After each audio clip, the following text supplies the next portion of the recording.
Hey, Trojan family, what's up? Welcome back to the USC LAFB show here on the LAFB network. I'm your host, Ryan Dyrud. Hope the day has treated you all well. A beautiful Saturday here in Los Angeles and a beautiful day down in San Antonio at the Navy All-American Bowl for all 6, now 7 USC Trojans commits. Obviously, the 6 that were there from the 26 class, and during the game, or I think it was actually right before the game, USC gained the commitment of 2027 4-star, 9th ranked overall cornerback in the class, modern-day prospect Aaron Washington.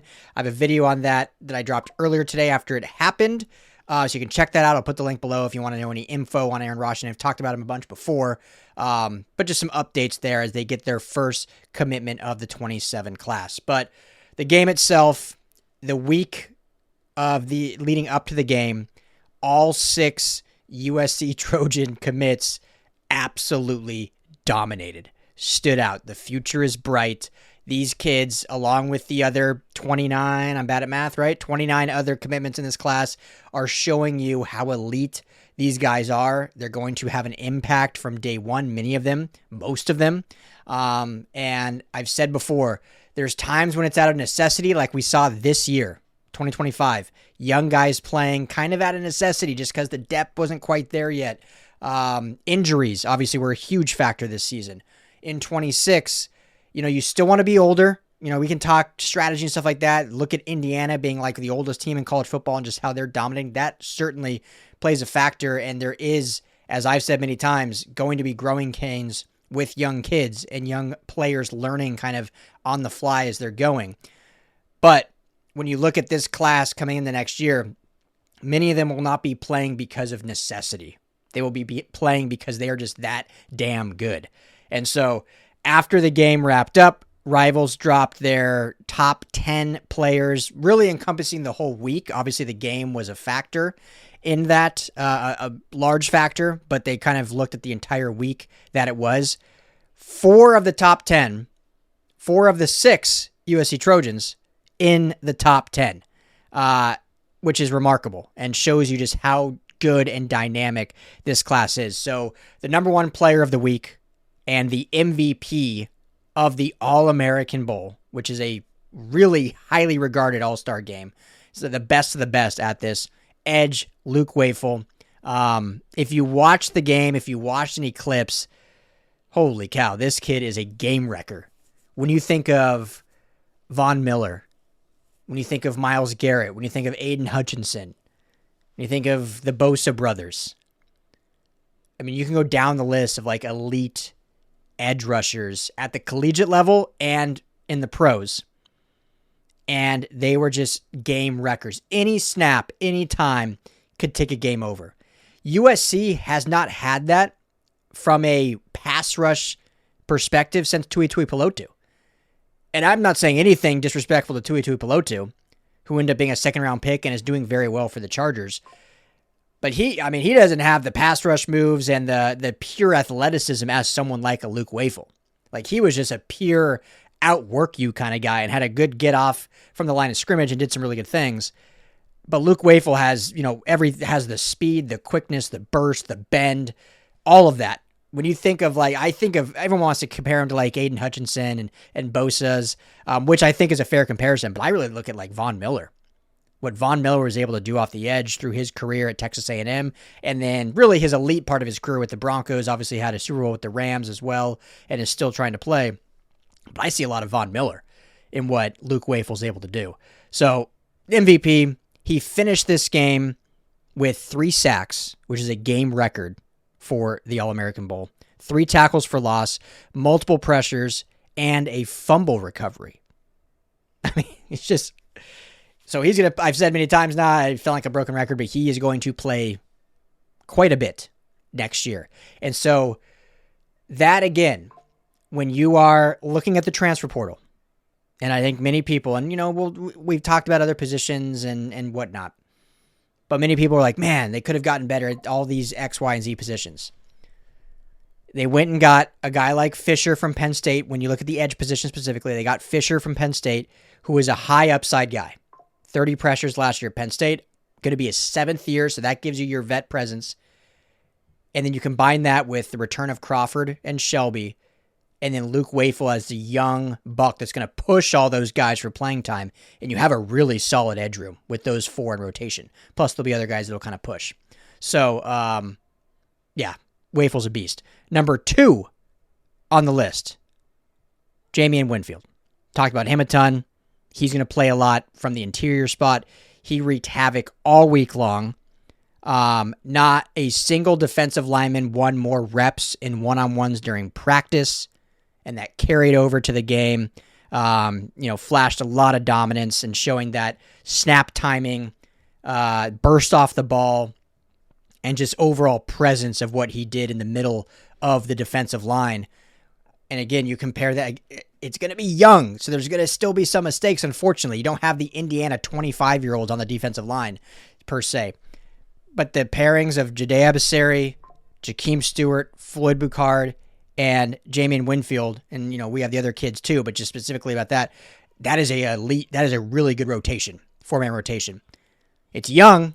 We'll see how quickly these guys can knock off any of the inexperience, but it's exciting. So Jaimeon Winfield, number 2 on that. Number 4, and I talked about him a few days ago when we talked about kind of the day 1 practice reps for the All-American Bowl, Vlad Dyakonov.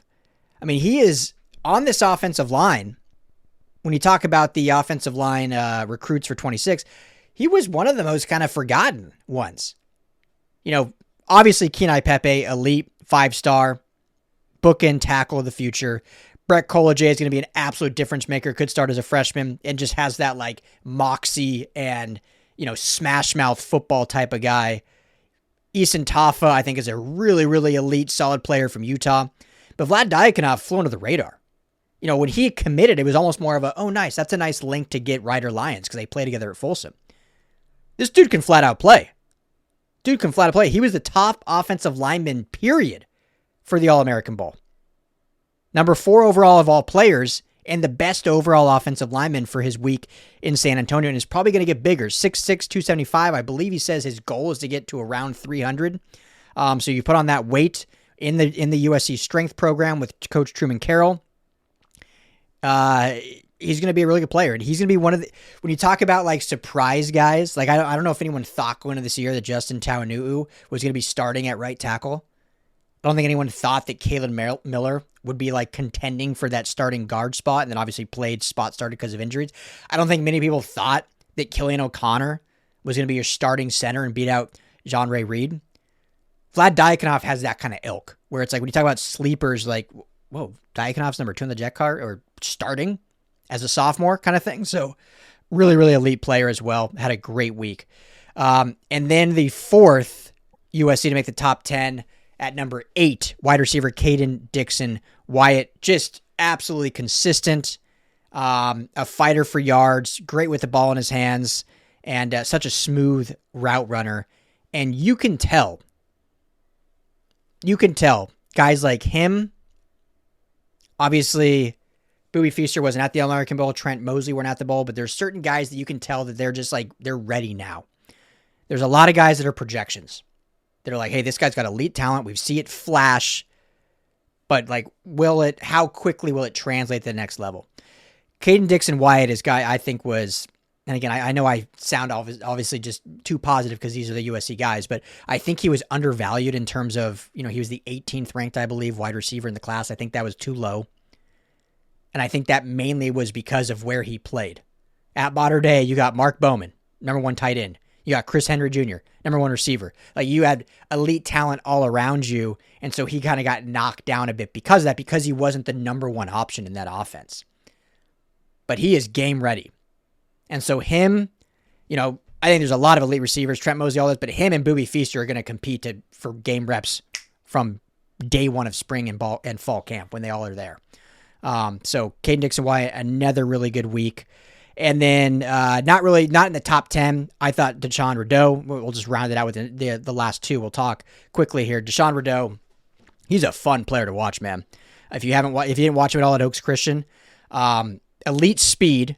I mean, the guy has burners that can just break away. Super twitchy and change of direction in between the tackles. And then really really like, what's the word I'm looking for? Evasive or hidden power. Like, doesn't look like a guy that can run you over, but he has that deceptive. There we go. There's the word I'm looking for. That deceptive power. Like, he's not gonna be Jerome Bettis. Like, he's not Derrick Henry, but he can certainly put that truck stick on you. And if you're not ready for it, get another 2-3 extra yards when he puts his shoulder down. So I thought he had some really nice runs in the bowl game. You saw there was one kind of up the middle, put on a real nice spin move on the linebacker to get an extra 5 or 6 yards. So just the twitchiness and the speed, I think, is elite. And then also Brandon Lockhart, I think, had a really nice week.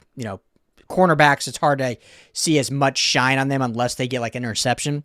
I think he had a really nice week. We know what his big prowess is like has elite size for a corner. When you talk about his height, I remember meeting him, or it's not really meeting him, but seeing him at an event, and a commitment event after, and just like, you read the measurables, but then you see him like, this dude is a freshman cornerback. Like, he looks like he should be a receiver. When you talk about like receiver height and size.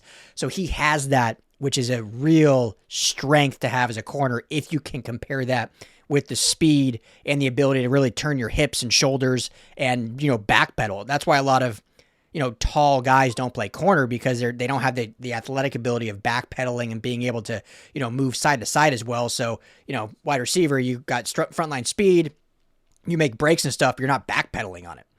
And so that's why you don't see a lot of like 6'3", 6'4" corners. Well, Brandon Lockhart has that size and that cornerback ability. And so we saw that some at the All-American Bowl. So an elite week for USC Trojans. It was fun watching the broadcast and how much they kept getting mentioned, just because they were just making plays, whether it was on the defensive side or the offensive side. It was like, oh, yeah, USC commit. Yep. Not even USC commit anymore. USC signing. Oh, yeah, he'll be at USC, going to campus tomorrow. Yep. USC. So it's fun to finally see them really back in the spotlight. So great week shining on USC and this 2026 class. These 6 guys are elite. All 6 of them, I think, are going to play next year in some capacity. And that just, add a bunch of other guys to that list of who's going to contend for spots. Then you get the commitment of Aaron Washington. So that's it. We'll wrap that up. Hit that like and subscribe button if you haven't already. Let's see if we can get this thing to 8,000 here, right? Before Christmas, I put out the request. I was like, hey, we're real close to 7,000. If we can get to 7,000 by Christmas, that'd be amazing. We blew past 7,000 subscriptions here at the USC LFB YouTube channel, and we are currently at 7,700. Blew past it. I mean, you guys are amazing. But can we get to 8,000 now? 300 more. 296 more gets us to 8,000 subs. So if you're watching, you like the content, not even asking you to pay anything, just hit that subscription button. That at least helps us grow, helps us get pushed out there more, and obviously also helps you get notified every time we do get a video out. So that helps us out, means the world to me. I appreciate it. I appreciate all of you. Love doing this. Let's keep this thing rolling. And hopefully we'll see some DC intel coming here soon. I've been in some conversations, so see what I can release tomorrow, potentially, or Monday, with some of you on the maybe development there, if any development continues to happen or not. So be on the lookout for that tomorrow or Monday, but be back with plenty more USC coverage here at the USC LAFB Show. Appreciate you, family. As always, fight on.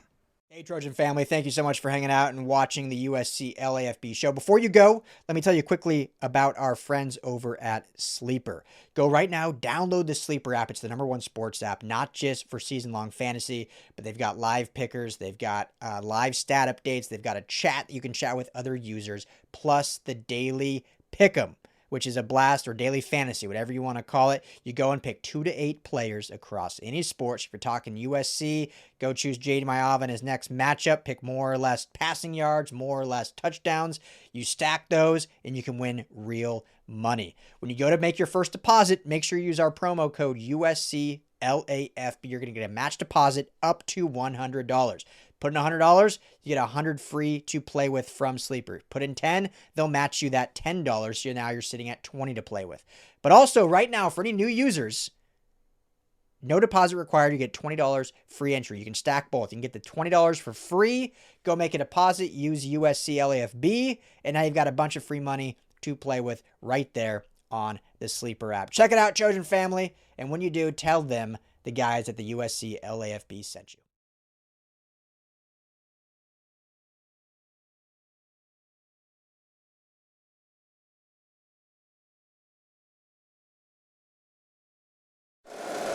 If you like the show, please take a moment to rate, review, and subscribe. It really does help the show to grow. Thank you for listening.